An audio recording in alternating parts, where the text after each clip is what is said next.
मैं अगले कैंडिडेट शुभम कुमार को इनवाइट करना चाह रहा हूं। Please come here.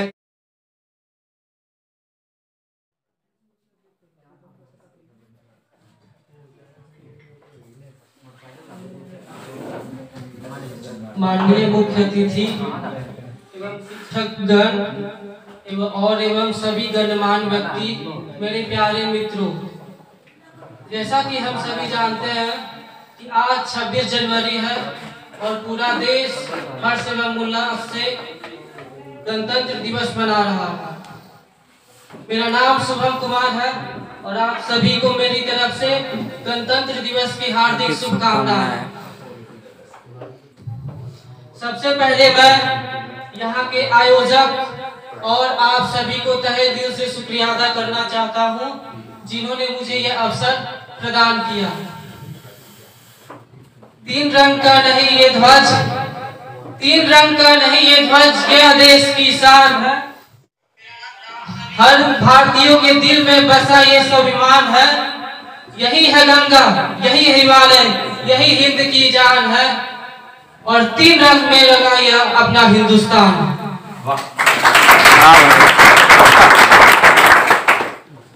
दोस्तों, 15 अगस्त 1947 को हमारा देश भारत बहुत सारे स्वतंत्रता सेनानियों की प्राण न्यौछावर कुर्बानियां से आजादी पाई। बहुत वर्षों तक हमारी मां भारती गुलाबी जंजीरों से बंधी रही। देश के स्वतंत्रता सेनानियों सुभाष चंद्र बोस, महात्मा गांधी, डॉक्टर राजेंद्र प्रसाद, वीर कुंवर सिंह, लाला लाजपत राय, विपिन चंद्र पाल, डॉक्टर राजेंद्र प्रसाद, डॉक्टर श्री कृष्ण सिंह, सरदार पटेल, पंडित जवाहरलाल नेहरू एवं अनेक स्वतंत्रता सेनानियों की तन मन धन समर्पित करके हमारा देश स्वतंत्र राष्ट्र के रूप में दर्जा प्राप्त किया।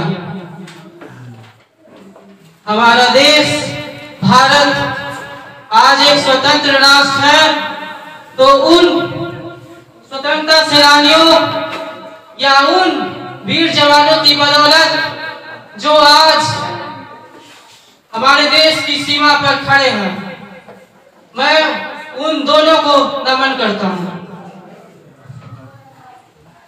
15 अगस्त 1947 को हमारा देश आजाद हुआ, पर देश का कोई अपना संविधान नहीं था और बिना अनुशासन का किसी का भी विकास संभव नहीं है।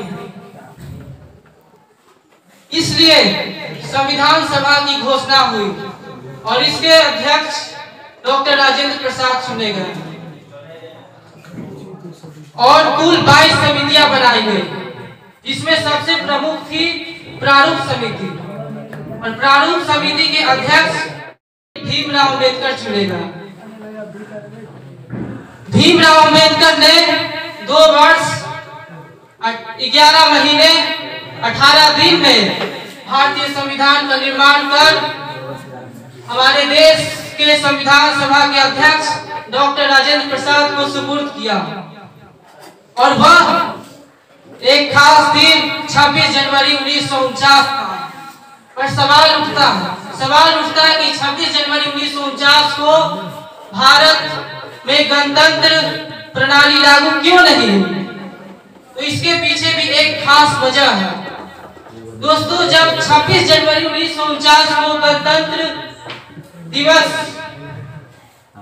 नहीं मनाने की कारण यह था कि देश के राजनेताओं एवं संविधान सभा के सदस्यों ने यह सोचा कि क्यों न हम गणतंत्र भारत का नींव रखने के लिए एक ऐसी तारीख को ले जो हमारे देश की स्वतंत्रता से जुड़ी हुई हो।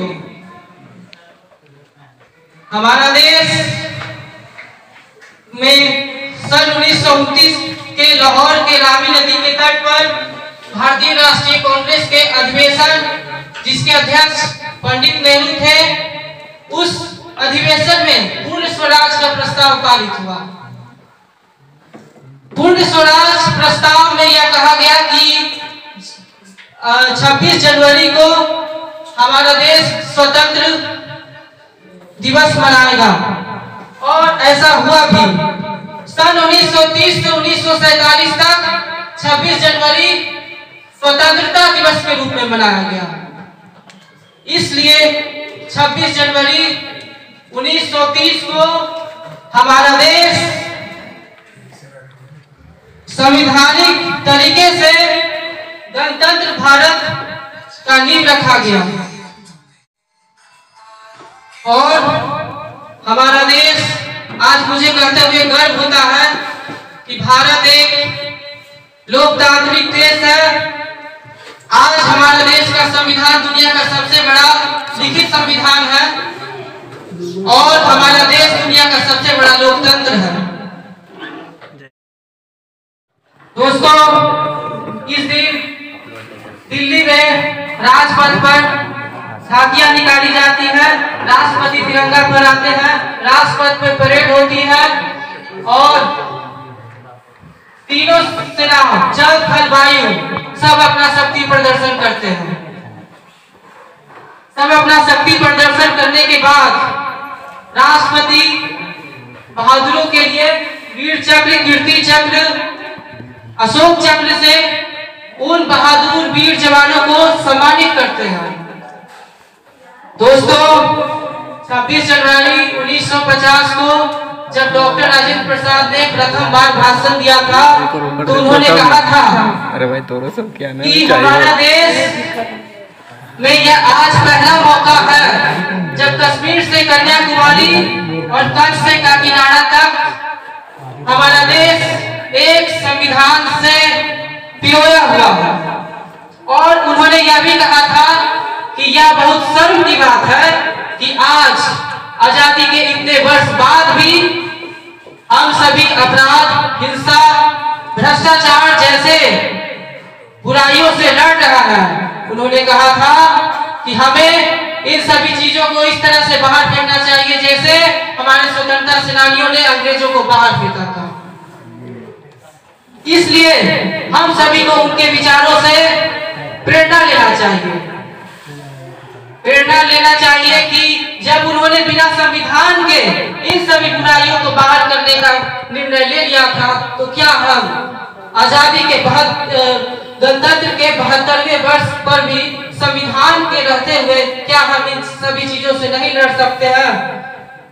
दोस्तों, अंत में मैं स्वच्छता पर एक बात कहना चाहूंगा कि भले खून ना बहाए सरहद पर, भले खून ना बहाए सरहद पर एक छिलका तो अदब से उठाइए। भले खून ना बहाए सरहद पर एक छिलका तो अदब से उठाइए। बिना पवन ही अमर तिरंगा खुद ही लहराएगा। जिस दिन तेरी परचम, जिस दिन तेरी फतह का परचम इस मिट्टी पर लहराएगा, क्या जमीन ये आसमां, क्या जमीन ये आसमां, ये हिंदुस्तान मिल जाएगा। जय हिंद, जय भारत।